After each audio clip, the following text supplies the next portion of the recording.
വിനിത വിജി നിൽക്കുന്നത് ഫിറോസ്പൂരിലാണ്. വിനിത, ഫിറോസ്പൂരിലാണ് ഇന്നലെ ഡ്രോൺ ആക്രമണത്തിൽ ഒരു വീട്ടിലെ 3 പേർക്ക് പരിക്കേൽക്കുകയും അതിലൊരാളുടെ നില ഗുരുതരമായി തുടരുകയും ചെയ്യുന്നത്. ഇന്നിപ്പോൾ രാവിലെ മുതൽ ഈ സമയം വരെ ആ മേഖലയുടെ അന്തരീക്ഷം എങ്ങനെയാണ് വിനീത? തീർച്ചയായും ഹാഷ്മി സൂചിപ്പിച്ചതുപോലെ നമ്മൾ ആ വീട്ടിൽ, ഈ ആക്രമണം ഉണ്ടായ വീട്ടിൽ നമ്മൾ നേരിട്ട് പോയി അവിടുത്തെ സ്ഥിതിഗതികൾ നമ്മൾ കണ്ടതാണ്. ഒരു കാർ പൂർണ്ണമായും കത്തി നശിച്ചിട്ടുണ്ട്. ഒപ്പം തന്നെ അവിടെയുള്ള ആളുകൾ സാധാരണക്കാരാണ്. അവർ ഈ കൃഷിയൊക്കെ ഉപജീവന മാർഗമാക്കി ജീവിക്കുന്ന മനുഷ്യരാണ്.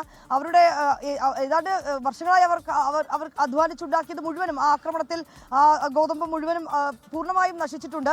ഒപ്പം തന്നെ 3 പേർ ഇപ്പോൾ ആശുപത്രിയിൽ ആണുള്ളത്. അതിൽ സൂചിപ്പിച്ചതുപോലെ, ഹാഷ്മി സൂചിപ്പിച്ചതുപോലെ, ഒരു യുവതി അവരുടെ നില അല്പം ഗുരുതരമായി തന്നെ തുടരുന്നുവെന്നാണ് അറിയാൻ കഴിയുന്നത്. മറ്റ് 2 പേരുടെയും ആരോഗ്യസ്ഥിതിയിൽ ആശങ്കപ്പെടേണ്ട സാഹചര്യമില്ലെന്ന് പറയുന്നുണ്ട്. പക്ഷേ അതേസമയം അവരും ആശുപത്രിയിൽ തന്നെയാണുള്ളത്. ഇന്ന് ഫിറോസ്പൂർ മേഖലകളിലൊക്കെ കടകൾ പൂർണ്ണമായും അടച്ചിട്ടിരിക്കുകയാണ്. ഇന്നലെ ഏതാണ്ട് 5 ഇടങ്ങളിലാണ് ഈ ഫിറോസ്പൂരിൽ ഇത്തരത്തിലേക്കുള്ള സമാനമായിട്ടുള്ള സ്ഫോടന ശബ്ദം കേട്ടതായിട്ടുള്ള റിപ്പോർട്ടുകൾ ലഭ്യമായിട്ടുണ്ടായിരുന്നത്. പക്ഷേ അതിൽ ഈ ഒരു അപകടം മാത്രമാണ് നമുക്കിപ്പോൾ അറിയാൻ കഴിഞ്ഞിരിക്കുന്നത്. മറ്റ് എല്ലാ മേഖലകളിലും സൈന്യം ശക്തമായി തന്നെ അതിനെ പ്രതിരോധിച്ചു എന്ന് കൂടിയാണ് നമുക്ക് മനസ്സിലാക്കാൻ കഴിയുന്നത്. ഇന്ന് രാവിലെയും പത്താൻകോട്ടിലും ഒപ്പം തന്നെ ഗുരുദാസ്പൂരിലും സമാനമായിട്ടുള്ള സ്ഫോടനത്തിന്റെ ശബ്ദങ്ങൾ ഉണ്ടായിരുന്നു. രാവിലെ 5 മണിയോടുകൂടി പത്താൻകോട്ടിലും 4:45 ഗുരുദാസ്പൂരിലുമാണ് ഈ സ്ഫോടന ശബ്ദങ്ങൾ ഉണ്ടായത്. ഗുരുദാസ്പൂരിൽ വലിയ ഒരു ഗർത്തം ആ മേഖലയിൽ രൂപപ്പെട്ടിട്ടുണ്ടെന്നും അറിയാൻ കഴിയുന്നുണ്ട്. അവിടെ നിന്ന് ചില ലോഹവസ്തുക്കളൊക്കെ തന്നെ കണ്ടെത്തുകയും ചെയ്തിട്ടുണ്ട്. പിന്നീട് പോലീസും സുരക്ഷാ സേനയും ഒക്കെ അവിടെ എത്തി സ്ഥിതിഗതികൾ അവർ വിലയിരുത്തിയിട്ടുണ്ട്. ഇപ്പോൾ 2 ജില്ലകളിൽ, അമൃത്സറിലും അതോടൊപ്പം തന്നെ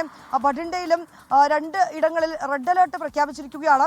ഏതെങ്കിലും ഘട്ടത്തിൽ ഒരു അലാം മുഴങ്ങിയാൽ, ഒരു സൈറൻ മുഴങ്ങിയാൽ ആളുകൾ വീട്ടിൽ തന്നെ സുരക്ഷിതരായിരിക്കണം എന്നുള്ളത് തന്നെയാണ് ഏറ്റവും പ്രധാനപ്പെട്ട നിർദ്ദേശം. ഇതിനിടെ ജലന്ധറിൽ നിന്നും അമൃത്സറിൽ നിന്നും ഈ ചില ഡ്രോണുകളുടെ അവശിഷ്ടങ്ങൾ, അത്തരത്തിലേക്കുള്ള ലോഹ വസ്തുക്കളൊക്കെ തന്നെ കണ്ടെത്തിയിട്ടുണ്ട്. അത് കഴിഞ്ഞ ദിവസം ഈ പാകിസ്ഥാൻ നടത്തിയ ആക്രമണത്തിന് പിന്നാലെ ആ മേഖലകളിൽ നിന്ന് കണ്ടെത്തിയതെന്നാണ് അറിയാൻ കഴിയുന്നത്. ഇവിടെയൊക്കെ തന്നെ വലിയ ജാഗ്രതാ നിർദ്ദേശങ്ങൾ കൂടി നൽകിയിരിക്കുകയാണ്. പഞ്ചാബിൽ ഇപ്പോൾ സ്കൂളുകൾക്കൊക്കെ അവധി പ്രഖ്യാപിച്ചിട്ടുണ്ട്. 2 ദിവസം കൂടി ആ അവധി തുടരുമെന്നാണ് അറിയിച്ചിരിക്കുന്നത്. അതിനിടെ ഈ ആന്റി ഡ്രോൺ സിസ്റ്റം വാങ്ങാനുള്ള തീരുമാനത്തിലേക്ക് മന്ത്രിസഭ എത്തിയിരിക്കുന്നു. 9 സിസ്റ്റമായിരിക്കും ഇതുമായി ബന്ധപ്പെട്ട് വാങ്ങുക. അതിനായി ഏതാണ്ട് 51 കോടി രൂപ മന്ത്രിസഭ ചേരുകയും അത് അനുവദിക്കുകയും ചെയ്തിട്ടുണ്ട്. പഞ്ചാബിൽ ഏതാണ്ട് 6 ജില്ലകളാണ് ഈ പാകിസ്ഥാനുമായി അതിർത്തി പങ്കിടുന്നത്. ഈ 6 ജില്ലകളിലും കൃത്യമായിട്ടുള്ള നിരീക്ഷണം ഏർപ്പെടുത്തിയിട്ടുണ്ട്.